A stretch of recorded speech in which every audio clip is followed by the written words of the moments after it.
Support WrestleTalk! Give us a subscribe. Last week saw WWE debut its latest attempt to stop their massively declining ratings. Shane McMahon's Raw Underground. A shoot Fight Club sub-promotion where wrestlers go to have real fights rather than in the Raw ring where they have fake fights, I guess. But don't think about that, look at the sexy dancers! The sexy dancers who, tragically, weren't on last night's episode and appear to have been dropped. To the dancers! But while we know the reason behind Shane McMahon returning to WWE, which is reportedly an attempt to get viewers back, we don't know why he's come back with the Raw Underground concept. Until now. Tom Colohue of Sportskeeda is reporting that the idea is 100% from the mind of Shane. And not only that, but people in the WWE are really quite high on some of Shane's ideas recently. This isn't the first time Shane O'Mac has tried to bring an MMA flavor to WWE. When the company brought back the ECW brand in the mid-2000s, Shane pitched that it should be an online-only show made for hardcore fans, which is what NXT would become almost a decade later, and that it would have legit shoot fights throughout. And back in 2009, it was even reported that Shane met with Dana White to purchase the UFC, but Vince turned down the idea as WWE were the bigger product at the time. MVP has seemingly backed this report up, telling Newsweek that Shane McMahon explained to us the concept of what they wanted to do, and I thought, wow, that's pretty cool. What's not working out as cool though is WWE's other ratings-grabbing ploy they debuted last week. Retribution! The new anonymous WWE faction has appeared on both Raw and SmackDown over the last week, somehow making such cool-on-paper actions like cinder blocks through windows, overturning cars, and chainsawing ring ropes come across as a bit lame. Dave Meltzer has said the people under the masks currently aren't the actual wrestlers who will eventually be revealed making up the stable. It's been speculated that one of them is Vanessa Bourne, after fans recognized her hair on SmackDown, and there are rumors that NXT's Tommaso Ciampa and Dominik Dijakovic will be part of the group after they both blacked out their Twitter profiles and posted cryptic messages. And Dijakovic has just chucked a Molotov cocktail onto his speculation fire, posting another image tagging in Vince McMahon with the hidden message, Control. The tweet has since been deleted. Someone who won't be part of the group though is former WWE star Jordan Miles, who's returned to his previous name ACH, who left the company last year under very controversial conditions, accusing WWE of racism. He signed with MLW last December, but then posted on Twitter that he was quitting wrestling. But just like Terry Funk before him, he unquit and wrestled for GCW and won DDT's Iron Man Heavy Metalweight title. And he's now been announced for a return to New Japan, where he'll be part of a 6-man tag this Friday at NJPW Strong, where he teams with TJP and Alex Zane to take on PJ Black, Mysterioso, and Blake Christian. The card also sees New Japan USA semi-final matches between David Finlay and Tama Tonga, and Jeff Cobb versus Kenta. But for now, here's last night's episode of Raw in about 5 minutes. Thanks for your support on Patreon, Ryan B. Bad, and he can last Sean for longer than you in the ring. Samoa Joe opened the episode moderating a contract signing between Seth Rollins and Dominic, which saw Dom sign on the dotted line to become an official WWE superstar. Psych! It was actually Ray's contract extension, no takey backies! Dom was really good here, but he felt wooden compared to the brilliant promos from Joe and Seth, which is the match I really want. Seth made it a hardcore bout at SummerSlam, where Dominic could use all the kendo sticks he wants, a stipulation that came to whip Dom across the back just one match later. Following an inconsequential Seth squash of Humberto Carrillo, thanks for coming Humberto! Buddy and Rollins attack Dominic, tying him up in the ropes crucifix style for a game of Dom tennis, whacking him brutally over and over again with the kendo stick while Seth yelled into the camera, "Hey Ray!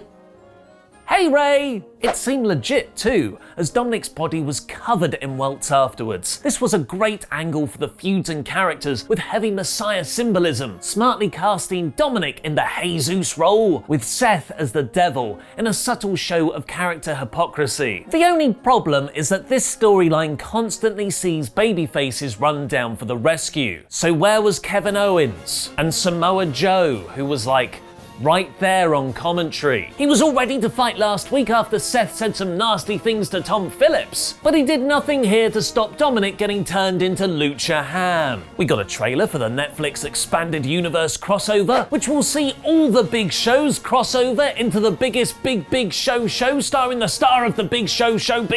Angelo Dawkins beat Andrade, and Bianca Belair beat Zelina Vega, giving them revenge victories now instead of actually building heat for their SummerSlam tag match. Despite declaring themselves leaders of Raw Underground at the end of last week's episode, the Hurt Business just went back to their US title feud here. Almost like there's no real plan for what's happening. In more ineffective babyface booking, Shelton Benjamin beat US champion Apollo Crews. Then those Retribution rascals were still at it with their technical interference, like chucking a cinder block through a window and turning over a car. That'll sure stop the microphones from working. I like to picture one of the Retribution members is just stood by the dimmer switch for the house lights all night going like, ooh.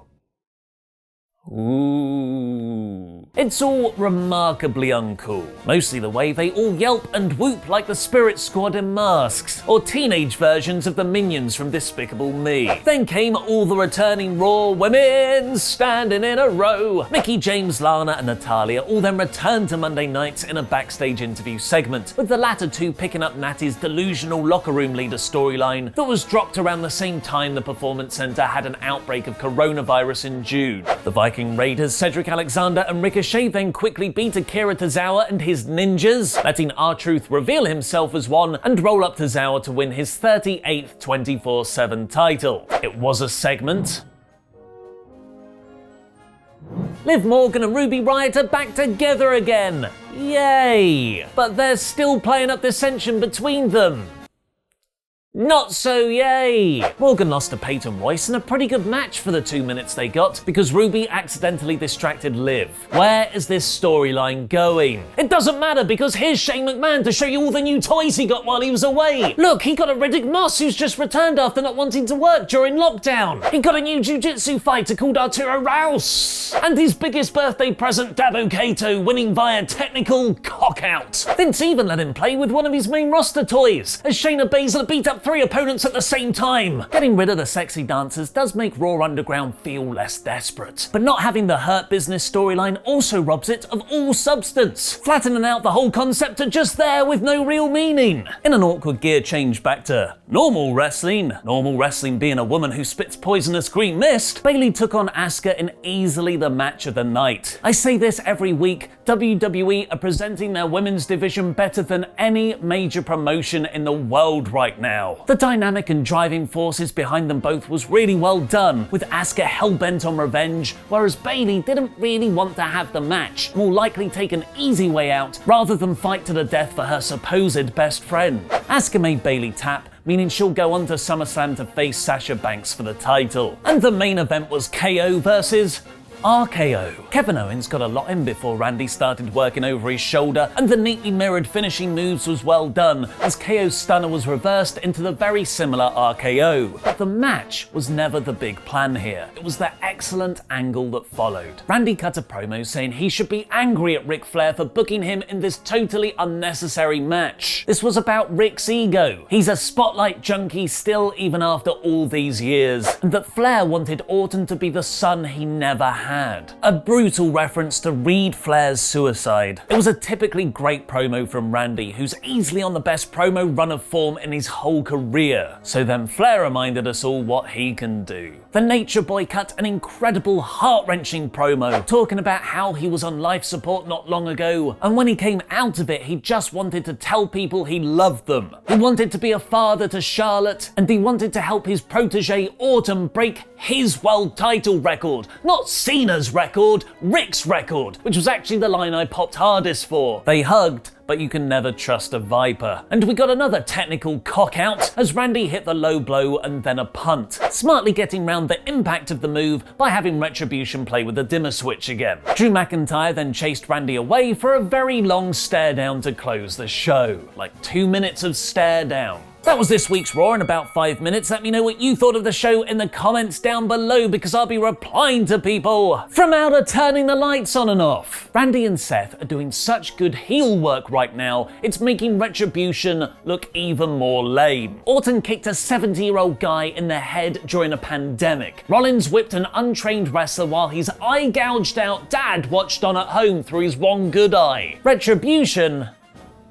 turned the lights on and off. Still, this was a solid episode of Raw with some very good angles. I give it an average. Watch Luke Owen and Laurie Blake talk about the latest Suicide Squad developments, which stars John Cena. Click the video on the right to watch us over on Cineworld's movie channel now. And why are people calling for Chris Jericho to be removed from Dynamite tomorrow? Click the video below that to find out. Give us a subscribe for daily wrestling videos. I've been Ollie Davis, and that was wrestling.